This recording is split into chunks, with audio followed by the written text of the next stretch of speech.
everybody. Welcome to In the Know with Nina. I'm your host, Dr. Nina Crowley. I'm the Director of Clinical Education and Partnerships at SICA, where we partner with healthcare professionals and clinicians to offer body composition solutions. Today, I'm joined by Robyn Whitehead, exercise and sports psychologist at Stephen F. Austin State University in Texas. And we met actually at a conference earlier this year. We were on a panel talking about scope of practice between exercise physiologists, dietitians, and folks on the care team at the ACSM IDEA meeting in Denver. And so I'm really glad to continue this conversation with you, Robyn. Thanks, Nina. I'm happy to be here. So I want to start today's conversation actually with an article that I read and sent to you so that we could talk a little bit about it. I knew it would fire you up maybe as much as it did for me. Yes. The article was called Football Fat and a Culture of Fear.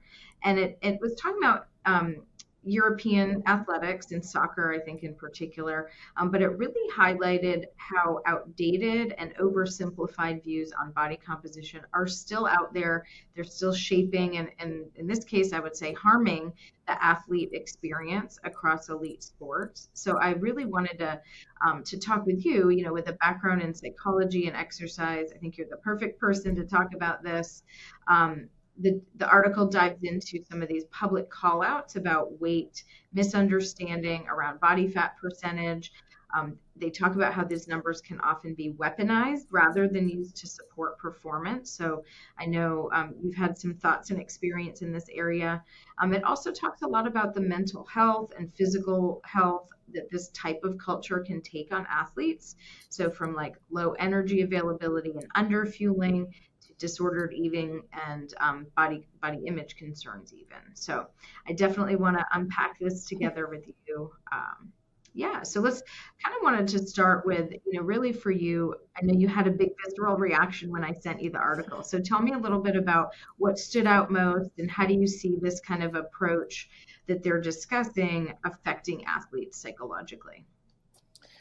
Yeah, after I read it, I definitely was very, very not shocked as in because I know that's culture still out there like this, but more just like disappointed almost too, because we're in 2025 and mental health and especially around athletes and everybody is trying to be get the stigma out of it. And I just was very concerned when I read this article because of some of the stuff those athletes were saying that the coaches were talking about. And so probably one of my biggest concerns was the athletes, like you said, these numbers, again, and they're just numbers.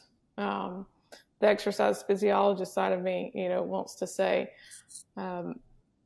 if you're using just a number like body composition, and you're using a 3-site skin fold, you're not taking in, to account muscle mass and lean muscle mass at that, which in turn creates power and strength, which is needed in sport, in any sport. And so utilizing this kind of just across the board number, like if the athlete isn't at this number, then they're not going to perform. And so we're just going to pull them out. Is kind of just the low key thing, and I was like, what are you again looking at that? Are we looking at in season versus off season training, nutrition? I mean, there's so many. It's so multidimensional that just a lot of coaches, and I'm not picking on coaches. They just don't understand. This is why you were saying, like, I feel like there needs to be a team effort, even in sport, when it comes to working with these athletes. I mean, teams. So they were taking that body fat percentage number and sort of deciding if that athlete could play, could perform, using that to sort of, focus all on one number. We feel like we've come so far, in a lot of areas around not focusing on just weight. And so, again, for me in the body composition world, definitely beyond skin fold measurements, using bioimpedance analysis, I think we can get better assessment of that muscle mass for sure. But we don't want people to just focus on body fat percentage or adipose tissue, because there's so many other things that you can look at. There's nuance in all of them, of course. So in the context here with athletics, how could we get coaches or practitioners towards looking at more of that holistic or evidence-based framework? I mean, I think it really comes down to education. You know, depending on the organization that the coach or the coaches, you know, are a part of, there's always professional development. There's always continuing education opportunities for these for this population of individuals. And I think it takes the organizations too, the different coaching organizations or health and fitness organizations out there, medical organizations that these individuals are a part of, to bring this information to them. Because I don't know if they themselves will go out looking for it, if that makes sense. New standards, you know, from, say, if it was like, I work in the college, at higher education college, university setting, being a professor. And so, you know, the NCAA has really made a effort, and I'm maybe switching a little topics for a second, but with adding sports psychologists, you know, and saying, hey, you know, you need to have a sports psychologist on staff. I'm not our sports psychologist on staff. There's someone else doing that. But that kinds of things, I think, are step forwards. But the coaches and the individuals working with the athletes, I think, need to make an effort to not only seek out the information, but the organizations they're a part of, you know, putting it out there and saying, hey, this is new, this is what needs to be probably focused on. Let's think new standards, new ways, new approaches to working with athletes is going to be, you know, a big in their thing. language, right? I mean, the language that they're using, sort of that, you know, lower is better. You know, we see that a lot talking about body composition, where people will come and just want that number lower, lower, lower, and that's better. How do you talk about that with coaches? I mean, that language, I mean, there's such a narrow focus when it comes to body fat percentage and understanding what it means. I mean, you know, we want to make sure that coaches understand, like I just said a few minutes ago, you know, the functional role of lean mass, bone density, hydration, body fat distribution within the athlete themselves for performance and athletic performance. I mean, it doesn't just come down, like you just said, to that number. And so if we can change to healthier, more accurate perspectives around looking at the whole person, looking at the whole athlete, not just that number, and using language instead of saying like fat. I'm a big, I don't use that word a lot, to be honest with you, with anybody. I usually say body composition, or, you know, adipose tissue versus fat, just because as soon as you hear the word fat, psychologically it snaps, and then that individual, if they're already struggling, then they're going to automatically assume, oh, well, I'm fat. Yeah. You know, because the culture over the years has told us that word is wrong, you know, even though I think there's been a push to try to change that. I just think it's just so ingrained. Yeah, it's hard to get away from all the baggage that we all have, you know, for a lot of those words that have to do with, you know, visual and, you know, what we feel in our bodies, for sure. Mm-hmm. So I was thinking a little bit too, you know, we hear this term a lot, like what gets measured gets managed. And I usually think of that in a positive way, you know, like, hey, again, my background is, is in obesity care and in, metabolic bariatric surgery program. So, traditionally we've always been measuring just weight and then really talking about it like weight loss surgery and weight loss medications. We're really evolving that to sort of obesity treatment of the whole person, really that patient centered. And, I think a lot of parallels here with athletes and athlete centered care. But I'm thinking sort of in that, we want to take a measurement and then people want to know, well, what do I do with that number, right? So when does this sort of like measurement holistically cross into maybe more micromanagement or mistrust, from the team or from the coach or from whoever that's, talking to the athlete about that? Yeah, I think that was a big thing in the article that I read. The particular athletes that they were interviewing were saying things like, I don't trust my coach, or I don't trust those around me because, they're telling me that I need to be at this number, and I've tried everything that I know to do, which is most likely, under fueling and overtraining. And it's still, and they don't understand why it's not working, because what happens is their numbers might come down some, but then the performance just, goes in the toilet because they don't have the fuel on board and the energy on board to perform. And so then there's probably going to be some disconnect between the coach and the athlete, because then the coach might get upset because then they're underperforming. And they're, excuse me, and they're going straight to, well, we just tested you, and you should be, performing because your, body composition says this. And that's not going to be the case, because the athlete is then the one that's taking on the role of having to do something about it. Mm-hmm. The coaches may or may not be necessarily telling them how to do it.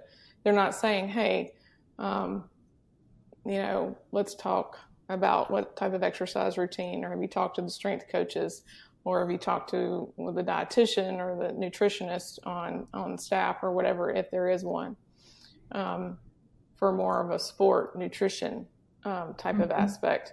And so that mistrust comes in, because it's just like you need to do this, and if you don't do this, you don't play.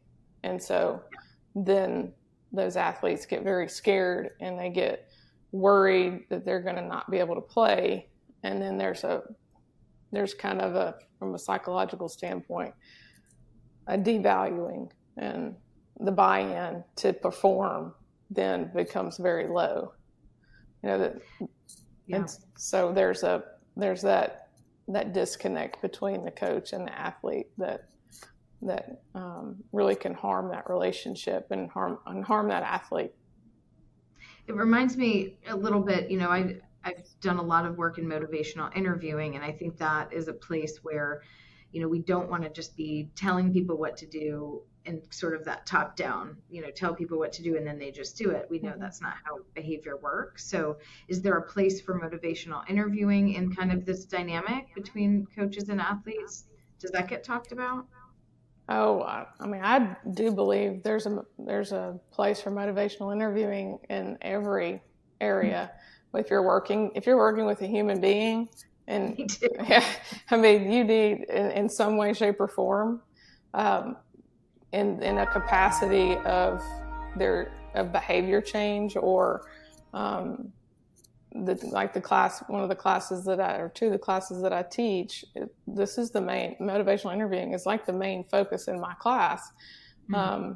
And I'm teaching students from coaches to our future coaches, future physical therapists, occupational therapists, athletic trainers, PAs. I have a broad student body when it comes to who I teach. And so the motivational interviewing has a place in every space. And it just, people that we're speaking to may or may not understand what motivational interviewing is. Yeah. It's a very client, patient, athlete centered approach to a conversation.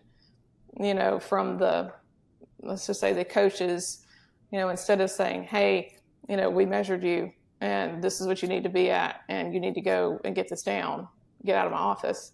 It's more of like bringing you in and sitting you down and just having a conversation, but asking good probing questions and do very good active listening and being empathetic. It's a place to be, to show empathy. And I know and I know because I hear coaches tell me this, sometimes it's hard for me to be empathetic towards my athletes because I've got to be tough on them.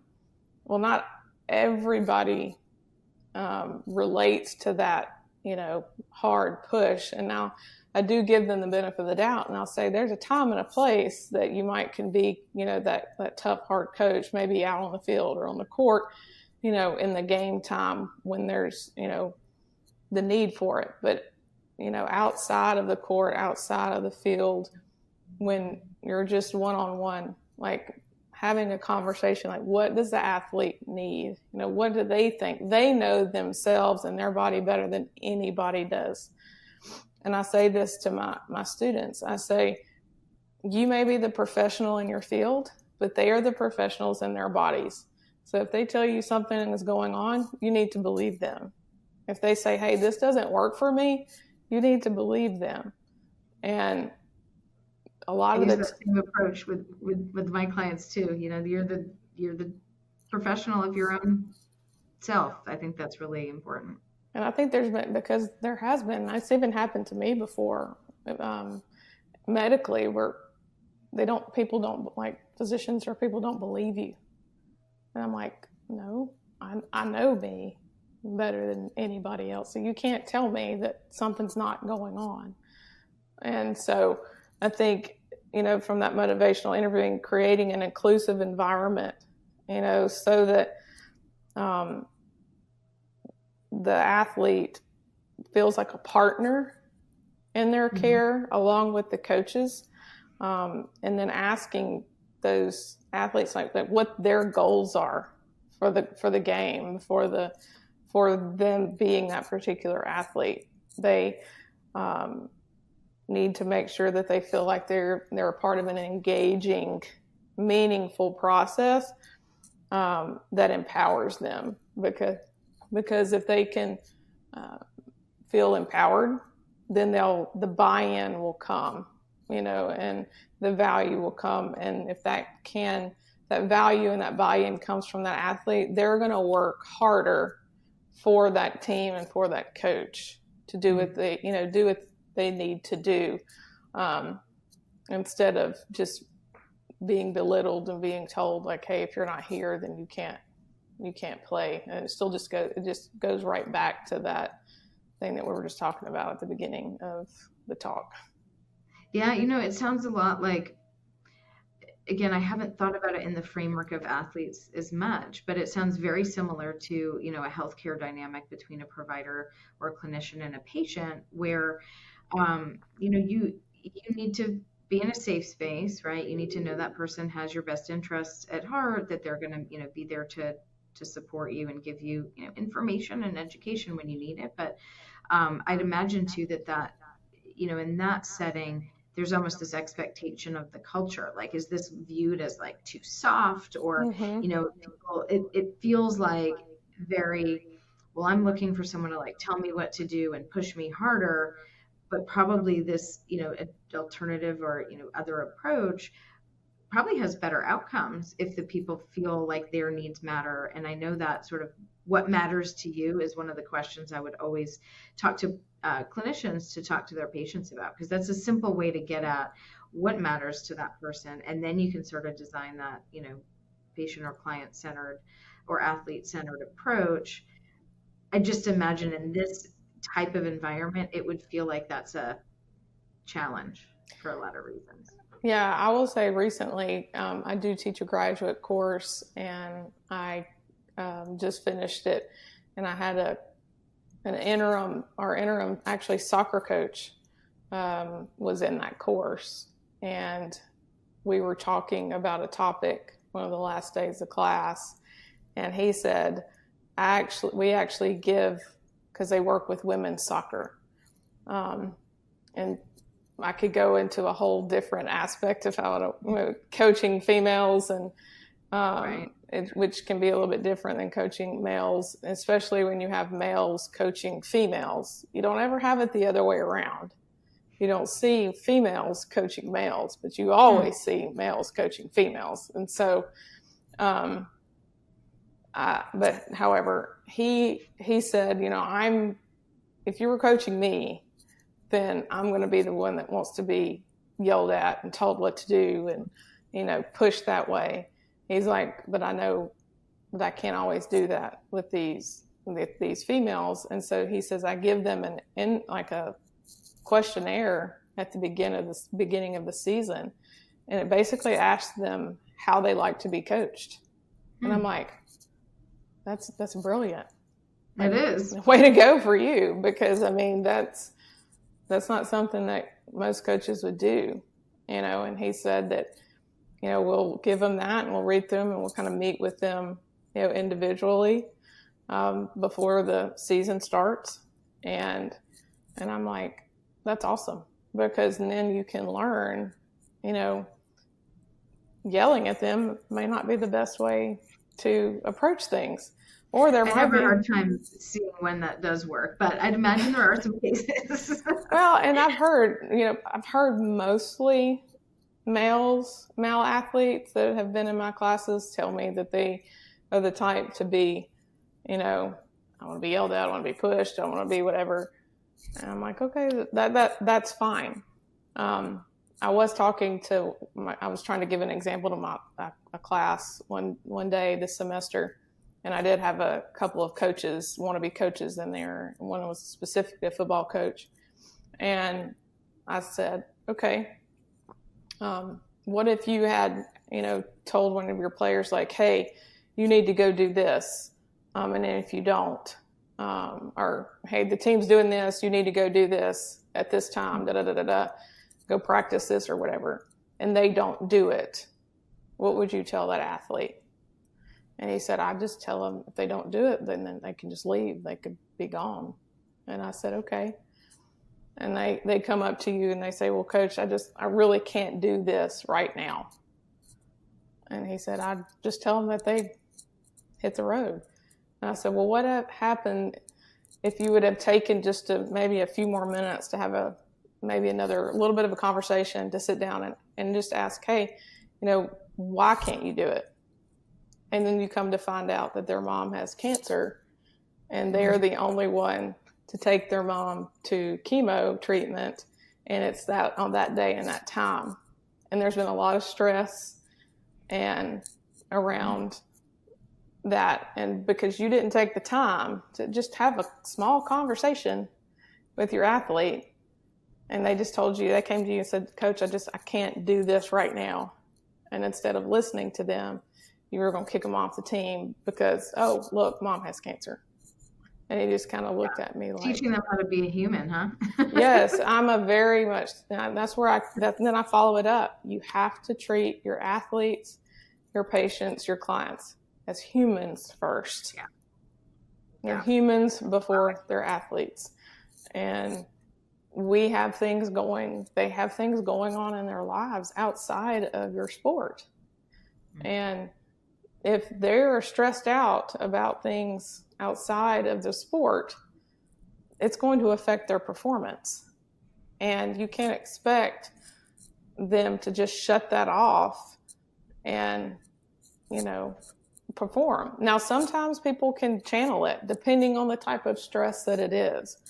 Yeah, it sounds like these teams all definitely need a psychologist. That's a big take home for me. Yeah. And one thing too that's interesting in the way that you're talking here, I'm trying to think about, we do a lot of work with gyms and fitness centers, and maybe not the elite athletes, but sort of the everyday athlete. But I'd imagine that kind of even the physical trainers, the personal trainers, folks who are working with people who are trying to change their change their body composition in some way, they may kind of fall into a similar space, right? Like I've had a Mm-hmm. lot of patients again with obesity who are kind of scared off from those settings because of their experience and, being yelled at, being, talked to like they were an elite athlete that could just like, you do this and then they do it. In real life, that's not how we would ever counsel a patient. But I'm wondering if you have any thoughts about how to apply um, some of your experience with athletes to kind of that everyday fitness center gym client for personal trainers. Oh, absolutely, because that's actually more of my background. I've worked with more, being an exercise physiologist for so long. I've worked with more special pops than I had, like chronic illness, um, children. Like my youngest patient was 12, and my Mm. oldest was 81 with dementia, who did not talk to me, did not speak.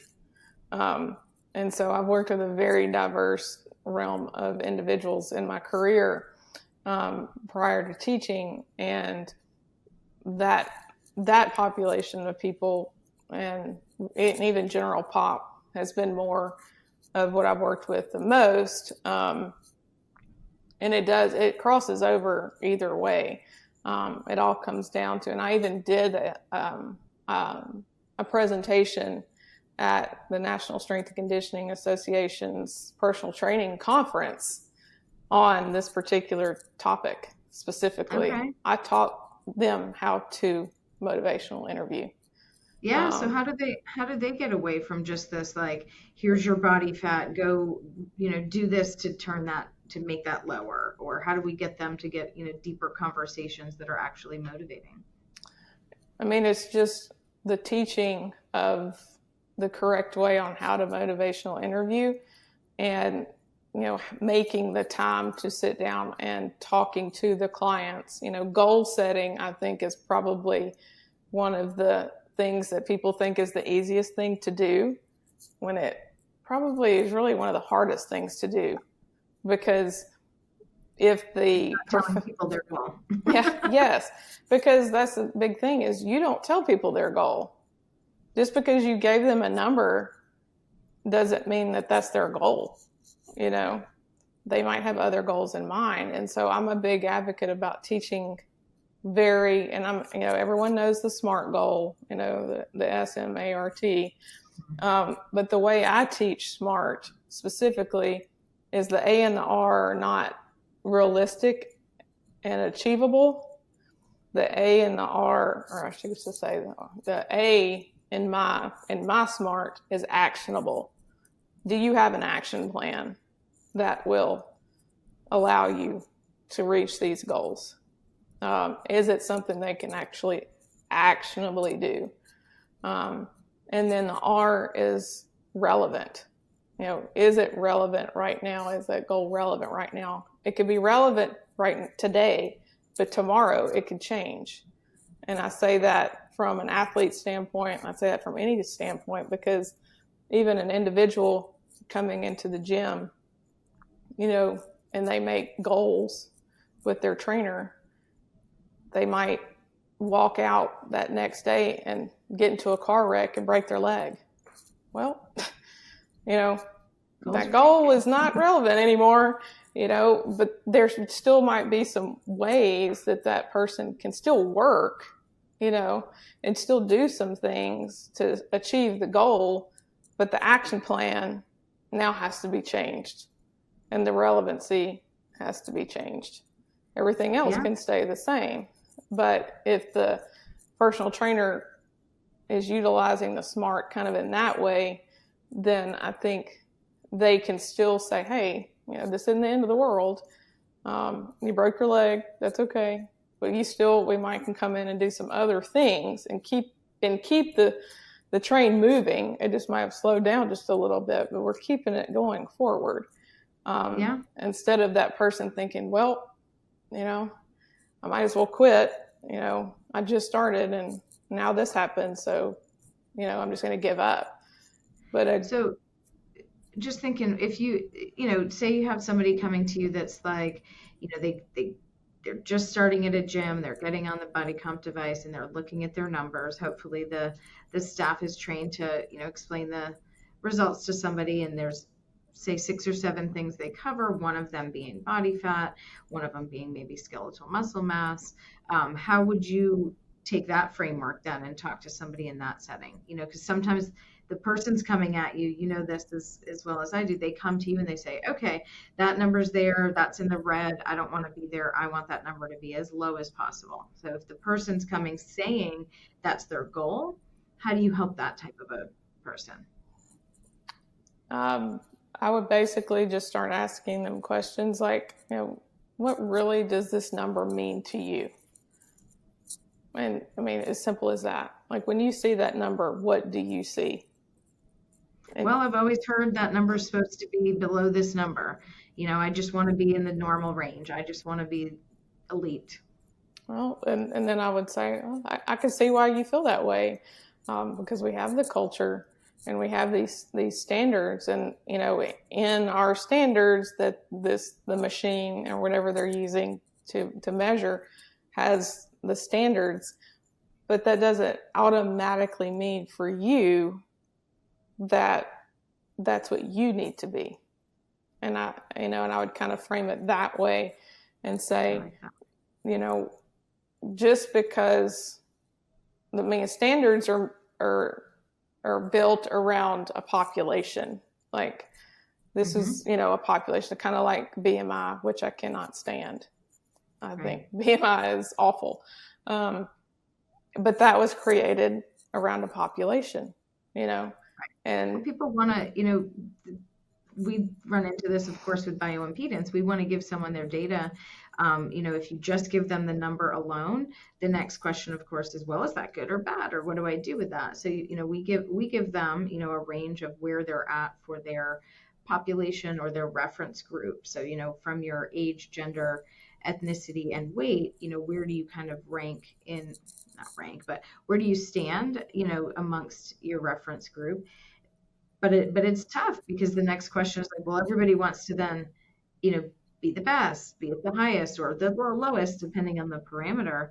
And there's a lot of conversation, I think, around, moderating what that number means. So I love the way you framed that. What does that number mean? And then you get people talking, and you kind of do, like you said, the motivational interviewing is a great strategy here, because then they'll start talking, well, maybe that number isn't so realistic. And, oh, yeah, I'd have to give up a lot to really get to that. Oh, well, what could you do? And you can kind of get them talking and really break down maybe those numbers. And maybe they were just a number that someone threw out at one point in their life of, you should be below this number, or whatever that is. Exactly. Because, again, I don't think, depending on that individual's experience, they might have had a negative experience in the gym setting, or, I hear this from females all the time.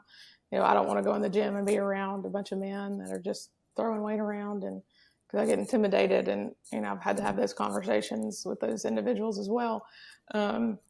However, just getting what they think those numbers mean, and then explaining to them, like, hey, this is just a number. This is just a range.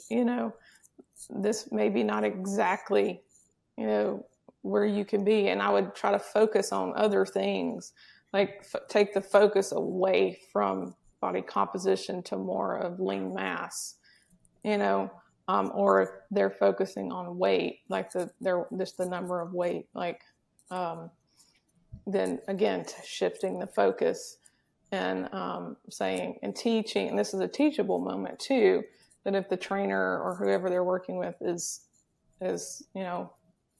well versed in this area, because again, I could go all day about the different types of personal training and how they get educated, but learning to say,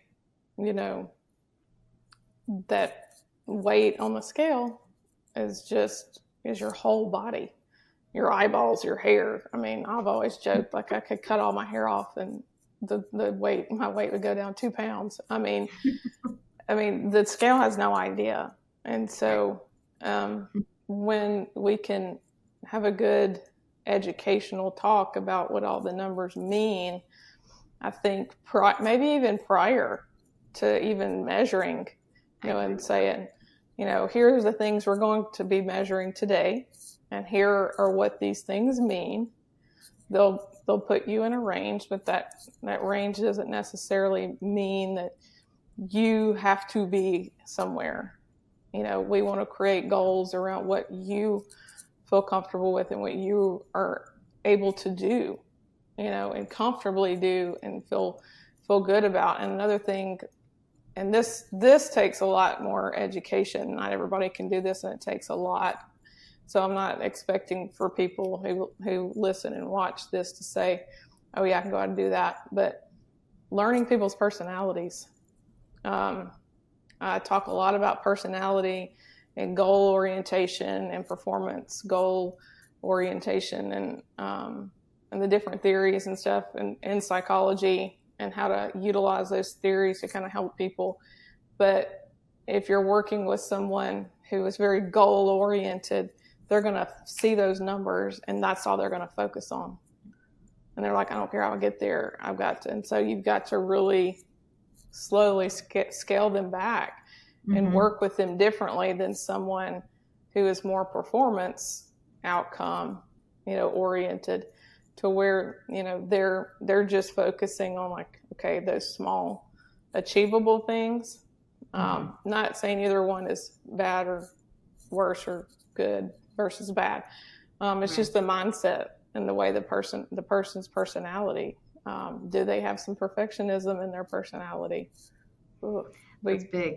Yeah. I mean, and again, I don't want to overwhelm anybody.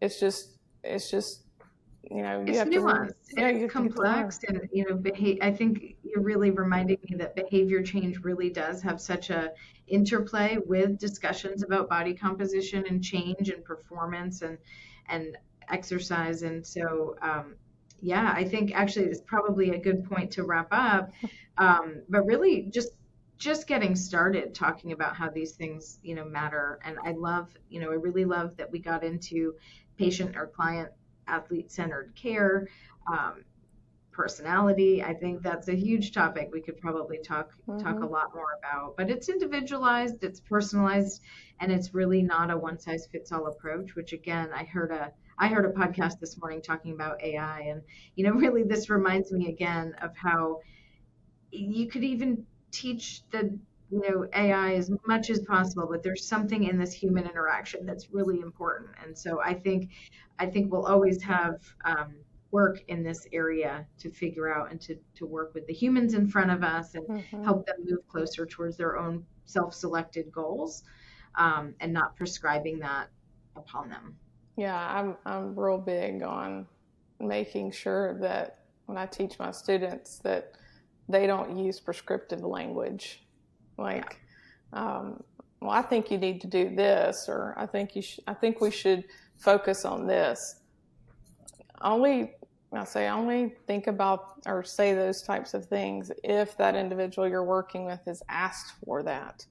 I'm always saying, how would you feel? What do you think? Do you feel like this would work for you? Always allowing them to come to you with what they need, not unless they come to you just like, hey, I don't have any idea what I need to do. I want you to tell me what to do and I'll do it. And that might work for a while, but there'll be some point when they learn that might have to shift a little bit. So that checking in with those clients is a big deal. Like really continuing to check in. Yes, you might be personal training them 3 times a week, but are you actually sitting down and checking in, like doing those motivational interviews frequently, surrounding goals and surrounding, the action plan that you put in for the goals? Because what one last key about that is I think that they miss the mark when they don't check back in. And they put in this action plan and then they just go, and then they've asked them to do something at home and they never ask, well, hey, how's that home, walk going that, we talked about oh, well, I haven't been doing that. And it's been like 3 months, Yeah. you know? That's not how people work. You can't just Mm-mm. tell them something one time and they go off and do it. In very limited situations is that the approach. Yep. Absolutely. Well, Robyn, how do we, if people want to stay in touch with you, what's the best place to find you or to connect? Probably Instagram is the best. Okay. It's at Dr. _ Robyn, ROBYN _ Whitehead. That is my Instagram handle. Perfect. Well, I'll put that link in the show notes. And thank you so much for your time today. I do feel like you and I could talk about this all day. So I'll cut us off until the next time we see each other at a conference. Thanks again for coming on and talking to me about the article and your experience. I think this was fabulous. Well, thank you so much. I appreciate it. I'm happy to Right. talk anytime. Great. Have a good rest of your day. Thank you. Too.